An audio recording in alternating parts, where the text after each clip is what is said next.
Between 1851 and 1937, the America's Cup offered us many magnificent races that forged the reputation of the Cup.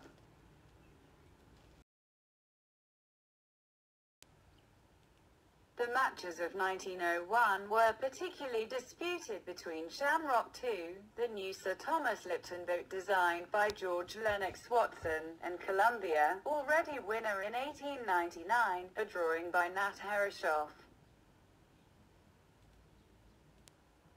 The first race took place on the 28th of September off New York. The starting was from Sandy Hook Lightship.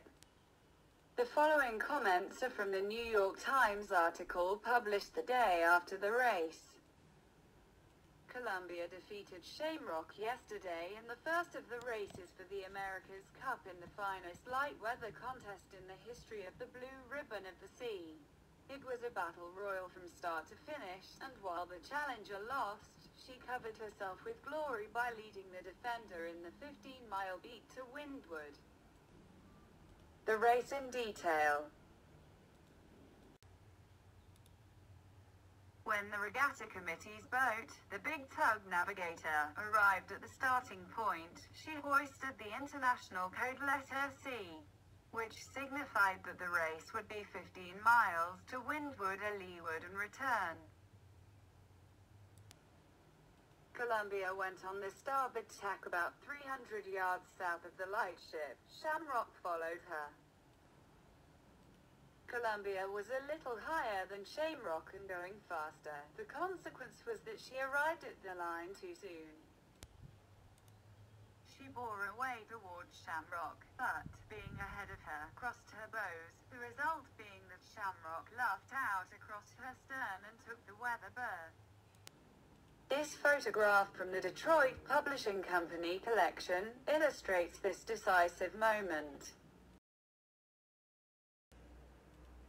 Under mainsails, club topsails, jibs, and staysails, the racers were approaching the starting line.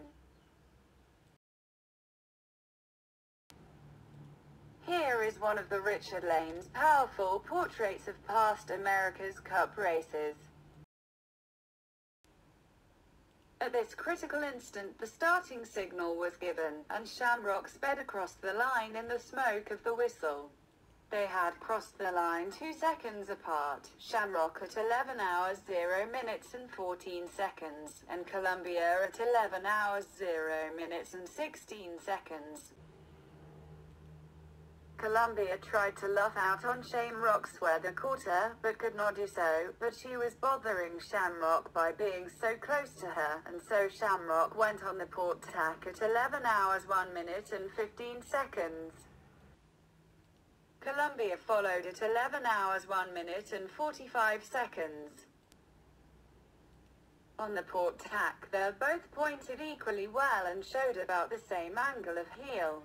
At 11 hours 14 minutes and 45 seconds, Captain Barr put Columbia on the starboard tack to get to her wind clear. Shamrock followed suit at 11 hours 15 minutes and 15 seconds. The wind was better, and both yachts were footing fast. At 11 hours 22 minutes and 45 seconds, Barr put Columbia on the port tack. If he intended to cross Shamrock's bow, he was unable to do so, and at 11 hours 23 minutes and 30 seconds he went on the starboard tack again. Barr now gave Columbia a good full to run out from under Shamrock's lee. At 11:50, Columbia was a quarter of a mile ahead, but a considerable distance to leeward. Now Barr repeated his former tactics. At 11 hours 54 minutes and 15 seconds, Columbia went on the port tack and stood towards Shamrock. As they came together, it was seen that Shamrock had an overlap on Columbia and, being on the starboard tack, had the right of way. Consequently, Columbia had to tack. At 11 hours 59 minutes and 30 seconds, Captain Sycamore threw Shamrock to the port tack. 15 seconds later, Columbia also went on the port tack. As they reached out from the Long Island shore, the sea became longer and deeper, and both yachts pitched gently as they drove out toward deep water. Columbia could not lift herself far enough up on Shamrock's weather beam to suit Captain Barr, and at 12 hours 32 minutes and 35 seconds he put her on the starboard tack. Shamrock followed at 12 hours 33 minutes and 50 seconds. At 12 hours 33 minutes and 55 seconds, Captain Barr put Columbia on the port tack once again, a repetition of his former tactics, but again Columbia could not cross her bows, and so tacked close at 12 hours 35 minutes and 30 seconds. At 12 hours 53 minutes and 20 seconds, Captain Sycamore, seeing that he was in a position to make the mark, put Shamrock on the port tack for the last time. Naturally, Columbia did not stand on the starboard tack a second longer than she had to. Both yachts were now standing on their last board, with the mark boat not 3 miles away. Both yachts were now standing on their last board, with the mark boat not 3 miles away. The winds softened for a few minutes, and Columbia seemed to gain a little. When Captain Sycamore swept past the outer mark, it was a splendid exhibition of racing seamanship. Shamrock was timed around the outer mark at 1 hour 25 minutes and 12 seconds and Columbia at 1 hour 25 minutes and 53 seconds. Shamrock was 41 seconds ahead, having gained on the beat out 39 seconds. The moment Captain Barr had Columbia around the outer mark, he set to work to luff out to get Shamrock's wind, but Captain Sycamore would not stand any such performance. He, too, luffed.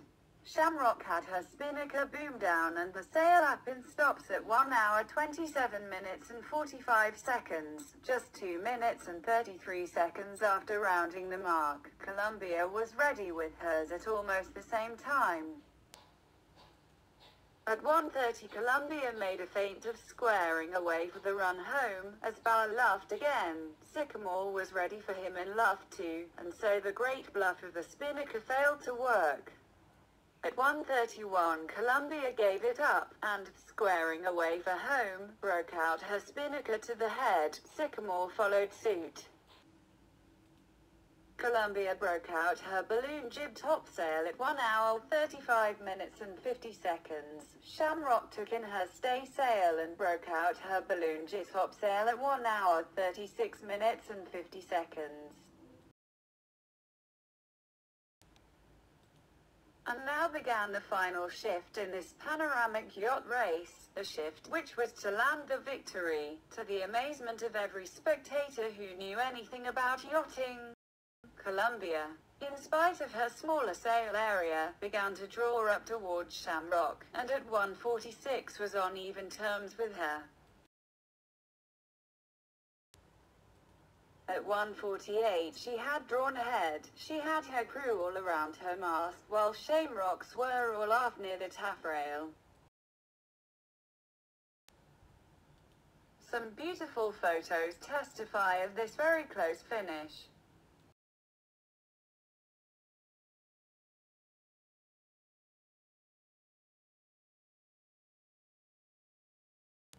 Shamrock gained a little now, but the gain lasted only a few minutes.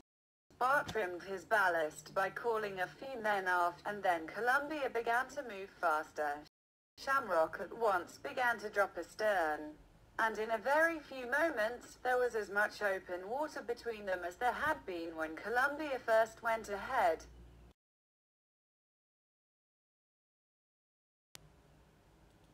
At 2:30 the yachts were off the Long Beach Hotel, and each was holding her own, try as he might by holding a course directly astern of Columbia.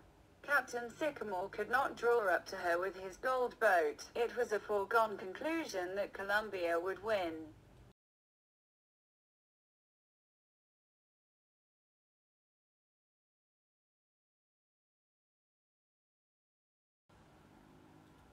With each yacht holding her own and no more, they sailed majestically down the long lane of heaving waters between the two columns of excursion steamers, Columbia leading the way and Shamrock following at a distance of 150 to 200 yards, and thus they crossed the finish line. Columbia Beach Shamrock in actual time over the course 37 seconds and by corrected time 1 minute 20 seconds.